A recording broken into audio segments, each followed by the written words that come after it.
detriment. When business owners face lawsuits for operating their business according to their religious convictions, or when government officials target churches disproportionately, this is a dangerous erosion of our freedoms. Yes, the desperate circumstances faced by those around the world remind us why it's important to vigilantly protect this freedom. America will not be able to promote religious freedom globally if we do not maintain it within our borders. When the American government, or other governments for that matter, publicly and privately push for greater religious freedom worldwide, it can make a positive difference. This is important because religious freedom isn't simply an American right, it's a fundamental human right for all humanity. The release of prisoners of conscience, including American missionary Andrew Brunson and Sudanese Christian Mariam Ibrahim, testify to the impact government pressure can have. The United States government must continue to work on this issue. Christians, in particular, are regularly targeted because of their faith. Sadly, we rarely hear about Christian persecution.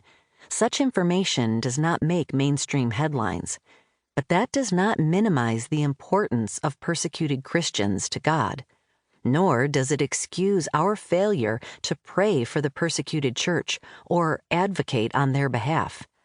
The first step to make a difference is to know what's happening. That's why the book you are listening to, Heroic Faith, is so important. My colleagues at Family Research Council, Leila Gilbert and Arielle Del Turco, are tireless advocates for international religious freedom. They've spent years researching the causes and impacts of Christian persecution. This book offers a survey of Christian persecution around the world and highlights the real-life stories of its survivors.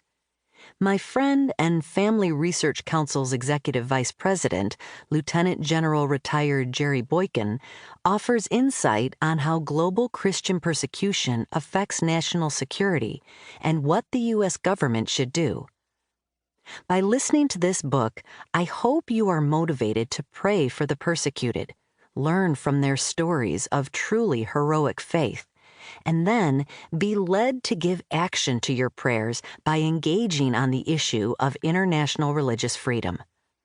As USERF Commissioner, I adopted Leah Sharibu as a religious prisoner of conscience to advocate for. She's a Nigerian teenager kidnapped by Boko Haram in 2018 at 14 years old. She was abducted from her all-girls school along with dozens of other classmates. Yet, while the other girls were released, Leah is the only one who remains a captive. Her classmates say it's because she refused to renounce her Christian faith when Boko Haram terrorists demanded she do so. This book tells more of her story. Leah represents so many Christians who face unfathomable torture, abuse, pressure, intimidation, and oppression simply because they put their faith in Jesus Christ. Yet they respond with grace and remain strong in their faith. One day, I hope to meet Leah Sharibu and thank her for her unshakable faith. Until that day, I will carry on fighting for religious freedom for Leah and for all people everywhere. I hope you will do the same.